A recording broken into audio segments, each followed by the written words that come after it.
Gosh, I hate typecasting. Why do we have to be typed? I want to play Superman. I want to play Cleopatra. I want to play Harry Potter.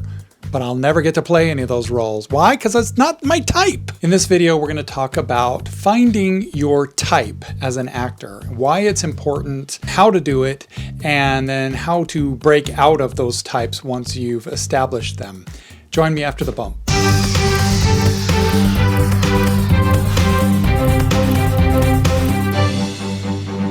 Typecasting, it sucks. We train and we really want to get out there and dig into these deep, meaty roles or something like that. And then casting directors just see you as a certain type. It sucks because we have range and we want to be able to express our range as actors. But let me ask you a question. Would you rather play a broad range of characters and never work, or would you rather work by playing one or two specific types? I thought so. You'd rather be a working actor. As a beginning actor, I really recommend that you find a type. Just pick one that works really well for you and go whole horse, whole hog, whole cow into that character and really just try to make that one thing work. The more you can pinpoint that and the more you can market your materials toward that type, the more success you're going to have, especially early on in your career. Plus, you'll know which roles to go after and which ones,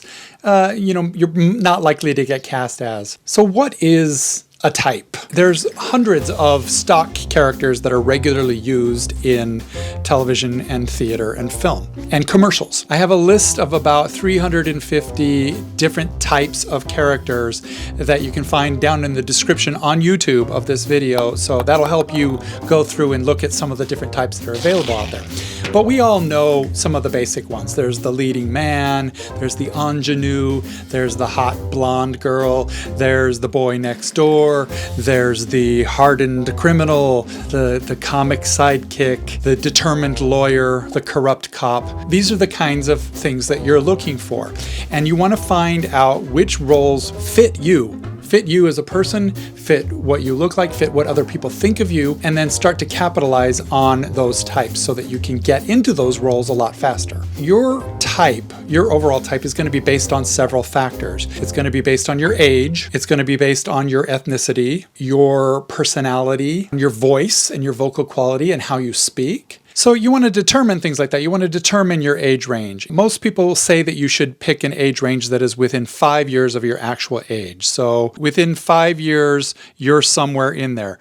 Being truthful about your age and your look and your body type is important because you don't want to kid yourself. If you've put on 20 pounds in the last couple years, you're going to be playing chunkier characters. It's just a fact, and you should embrace that. It's not so important in theater, and typing in general is less important in theater because you have costumes and you have distance and you have all kinds of characters that you play throughout a piece. Whereas in film and television, and particularly commercials, typing is very important because they're looking for very specific things and they can see age and ethnicity and all those things very well. The camera doesn't lie. Understand what you look like to another person. Look in the mirror yourself. Look at pictures of yourself and determine what are some of the facial features and the characteristics that make you stand out. What body type do you have? Are you chubby?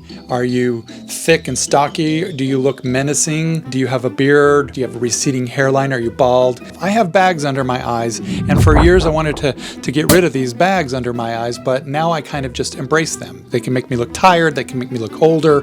They can just sort of give my face some character. You want to look for things that distinguish you, and you want to just look at what you look like. Just be honest with yourself. If you've got a scar on your face and you're rough around the edges and you have a tan and stuff, you're not likely to play a drag queen. You're not going to get cast in those roles, so don't waste your time as an actor going out for those kind of roles. Another way you can discover your type is by asking people you know, especially other actors, casting directors, they'll give you more of an honest opinion. But you can also ask your friends, post a picture of yourself or your headshot online and ask people to give you 5 adjectives that describe you, your personality or how you look. Ask strangers and ask friends, and then kind of compile those adjectives and see if there's anything that is, consistent across the board. You'll be surprised at what other people will come up with and think of you. You want to look at yourself honestly, because sometimes you don't give yourself an honest answer, but other people will. You also want to ask your friends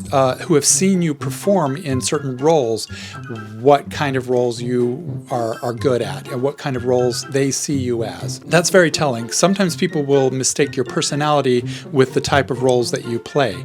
And it's possible that you can be the boy next door, but you're really not the boy next door type. Or, you could play the dumb jock, but you're really a smart person. That doesn't really matter. It's what you play that matters. So people who have seen you perform can have a more informed opinion about that. Write down all the roles that you have been cast in or called back for in the last 5 years or so.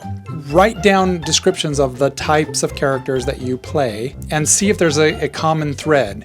Now, you might discover that you've played a range of roles, especially if you do a lot of theater, but try to pinpoint one or two that you seem particularly good at, that people gave you good feedback for, or that you just seem to be called back for, that type of character. That will help you narrow your choices down. And then another thing to do is to watch a lot of movies and films, watch TV series, and anytime you watch a show, pick out which characters you would play. Which ones most are like you as a person? Which ones look like you? Which ones act like you? Which ones have mannerisms similar to you? Then find those actors and study the other roles that they play, because pretty much whether we like it or not, actors are typecast. So they're going to be playing roles like that throughout their whole career. This is a good way to find monologues and other source material, but you can also use that to your advantage when you're describing your type. You can tell people that you are similar to this actor, or you play the kinds of roles that this actor plays. When you're thinking of your type, you want to kind of be more specific than just a broad character type. You don't want to say, I play children. You say, I play precocious children that defy the orders of their parents and always get into trouble. Not every actor has only one type. You can play different types, just basically you adjust a few things about your appearance, about your voice usage, about your facial expressions, and the material that you choose to audition with. And making those little tweaks can help you play a few different types. So you want to find different character types that fit within your type range, so to speak. I've played a variety of roles, especially in theater. I've played sailors when I was younger. I've played artists and writers. I've played journalists. I've played creepy characters, a lot of creepy characters like the dentist in Little Shop, Steve Heidelbrecht in August Osage County. Good-looking guys that are leches or creeps on the inside. And so I kind of look at myself as somebody that can play the boy next door type, the leading man type, but who has an edge and who has a little bit of a darkness or a little bit of a twist or a little bit of creepiness to him. I can play anger very well, but I can also play happy very well. So it's kind of that complex character. Now that can fall into a detective, it can fall into a lawyer, it can fall into a criminal or whatever. There's a variety of roles that I can play that fit that kind of narrative. When you're doing headshots, you want to get a couple of different looks. So if you're a comedic type of actor, always playing the sidekick, go for that and have smiley headshots. And if you're a bad boy, a little rough around the edges, a rebel type, then you want to give, you want to wear dark colors and maybe don't smile in your headshots and act a little more severe. And then when you're choosing monologues, you want to choose pieces that nail that particular character. You want to go in and you want to make the casting director's job easy, because casting directors, they are looking for types. They've broken down the script and they know we want this type of character. We want somebody that looks like Steve Buscemi, or we want somebody that is a happy-go-lucky kind of character. They have it all broken down and they know what they're looking for. And if you can walk in there and give them exactly what they're looking for, then you've nailed that audition.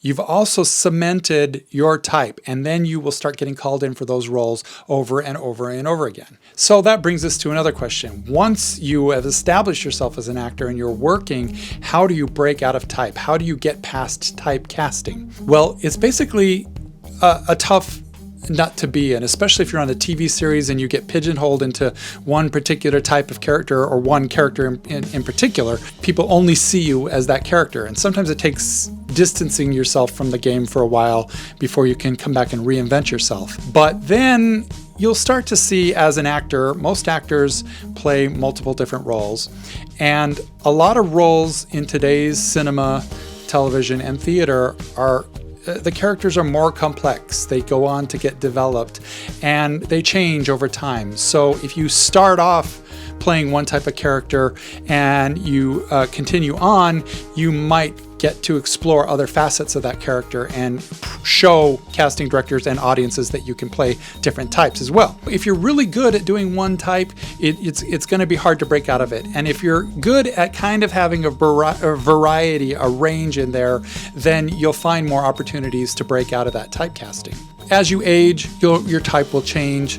As you change your style, your type will change a little bit. I have a beard right now. I color my beard. Sometimes it's dark right now. But when it's gray, I look more fatherly. Or actually, when I'm clean shaven, I tend to get more doctors, parent roles, the friendly dad kind of role. And when I have a darker beard, I get more of the brooding stranger kind of roles. If you change your look, if you've developed your skills, if you get a big scar on your face or whatever big thing happens that makes a change in your type, then that's a good time to update your materials, to reinvent your type, to start going out for different kinds of roles. No matter what your type is, I'm sure you will look good in an Augmented Actor t-shirt. I have a variety of styles that would fit any character type. So why don't you pop over to augmentedactor.com, look on the merch tab, and you can find a t-shirt or other merchandise that fits your type. Now there's a playlist on your screen right now that has some other videos about typecasting, about character archetypes, and other typing related videos. So you might want to check that out. And as always, I appreciate it if you subscribe or share this video or like it as well. I want to play Cleopatra.